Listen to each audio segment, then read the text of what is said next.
سلام دوباره به همراهان همیشگی ایرانگرافی.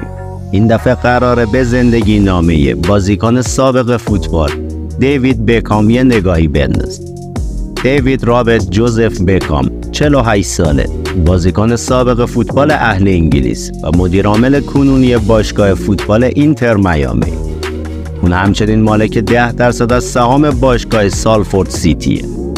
دیوید بکام خودش رو یه نیمه یهودی میدونه و گفته که بیشتر از هر مذهبی با یهودیت ارتباط داشته.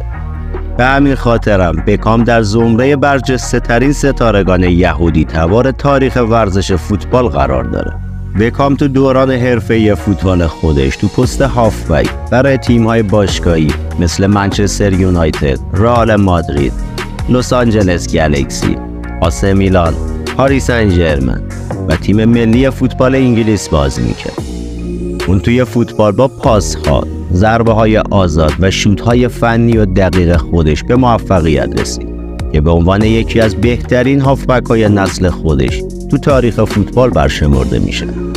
اون دوبار از طرف فیفا به عنوان دومین بازیکن سال فوتبال جهان برگزیده شد و یه بار هم نامزد دریافت توپ طلای اروپا شد. اگه بخوام راجع به زندگی شخصیش صحبت کنم، باید بگم که وقتی 22 ساله بود با خواننده انگلیسی معروف اون دوران به نام ویکتوریا آدامز که از اعضای اصلی گروه موسیقی اسپایس گیرلز بود، تو سال 1997 میلادی آشنا شد. آشنایی اونها به یکی از مسابقات فوتبال خیریه برمیگرده که همدیگر رو دیدن و تو سال 1999 میلادی توی ایرلند با هم ازدواج کردن. جالبه که ویکتوریا آدامز بعد از ازدواج با بکام نام خانوادگیش رو به نام همسرش تغییر داد و دیگه همه اون رو به نام ویکتوریا بکام میشناسن. همسر دیوید بکام بعد از حرفه خوانندگی به صنعت مد و طراحی لباس وارد شد و اتفاقاً بسیار هم تو این حرفه موفق عمل کرد.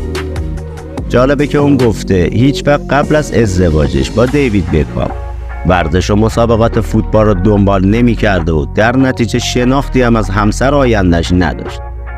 حاصل ازدواج این زوج ورزشی هنری مشهور در جهان، یعنی دیوید بکام و ویکتوریا آدامز، 4 فرزند. اما دیوید بکام دوران بازی حرفه‌ای خودش رو از جوانان منچستر آغاز کرد که بعد از چند ماه حضور توی تیم جوانان منچستر یونایتد برای بازی در جام اتحادیه انگلیس به تیم بزرگسالان دعوت شد و پیراهن شماره 7 رو که قبلا تن بزرگان منچستر بود پوشید. هرچند تو اولین حضورش توی تیم بزرگسالان منچستر یونایتد نیمکت نشین بود، ولی 2 سال و نیم بعد بکام به همراه تیم بزرگسالان برای اولین بار حضور در لیگ برتر رو تجربه کرد. فصل 1995 اولین حضور بکام توی لیگ برتر بود. بکام سال 1997 به همراه منچستر به عنوان قهرمانی لیگ برتر انگلیس دست پیدا کرد و بدون شک نقش بسزایی توی این قهرمانی ایفا کرد. به همین خاطر هم به عنوان بازیکن برتر انگلیس توی اون سال برگزیده شد. و اما تو ژوئن سال 2003 دیوید بکام با عقد قرارداد 4 ساله به تیم رئال مادرید پیوست. منچستر تو ابتدای قراردادش با رئال مبلغ 17 میلیون پوند بابت فروش بکام دریافت کرد که این مبلغ با توجه به حضور بکام توی رقابت‌های لیگ قهرمانان و نمایش اون توی رئال تا 25 میلیون پوند قابل افزایش بود. سرانجام بکام راهی رئال مادرید شد و جدایی اون از منچستر یونایتد خلأ بزرگی رو توی خط میانی این تیم به وجود آورد. سرخپوشان اولد ترافورد با از دست دادن کاپیتان تیم ملی انگلیس شاید توجه خیلی از رسانه‌ها و محافل ورزشی رو که معطوف به بکام بود از دست دادن. بکام طی سالهای حضورش توی منچستر توی 397 بازی که برای این تیم انجام داد 86 گل به ثمر رسوند. شروع به کار بکام توی رئال مادرید با انتقادات زیادی همراه. خیلی‌ها معتقد بودن که اون نمیتونه توی تیم رئال مادرید مثل گذشته بازی‌های خوبی را از خودش ارائه بده. اما این هافبک ارزشمند پاسخ هواداران را به گونه دیگه‌ای داد. توی 3 بازی مختلفی که برای رئال مادرید به میدون رفت 2 بار گلزنی کرد. دیوید بعد از اومدن فابیو کاپلو به رئال به یک نیمکت نشین تبدیل شد. البته بعدها فابیو اذعان کرد که دلیل این نیمکت نشینی ها مدیر وقت باشگاه رئال مادرید بوده.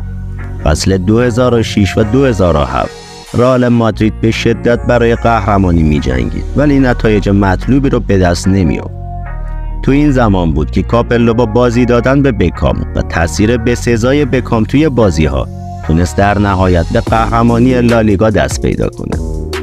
در عین حال بکام که از نیمکت نشینی‌ها و به خصوص عدم تمایل باشگاه برای تمدید قرارداد با اون ناراضی بود، تصمیم جالبی گرفت و با قراردادی 5 ساله و رقم 250 میلیون دلار به تیم باشگاه فوتبال لس آنجلس گلکسی پیوست.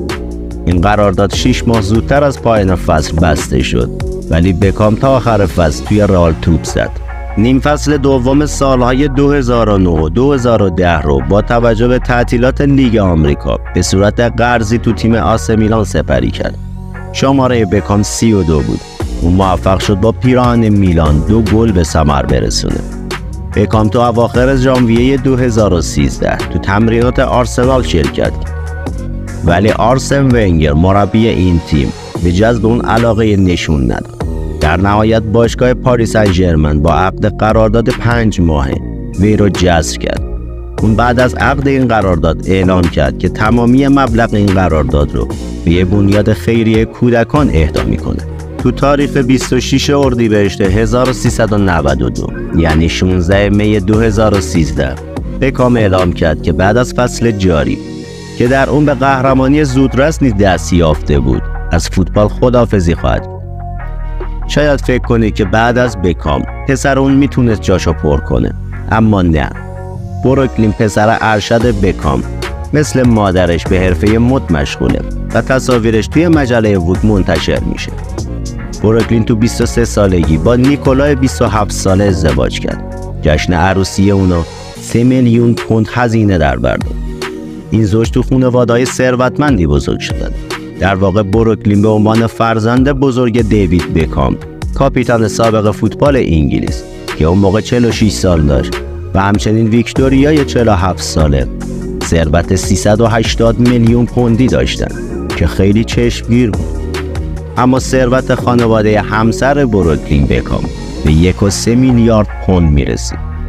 بنابراین ثروت خانواده پسر بکام در برابر ثروت خانواده همسرش بسیار ناچیز بود. ممنون که تا اینجا همراه من بودید. حتما نظرتون رو برام بنویسید. لایک و سابسکرایب یادتون نره.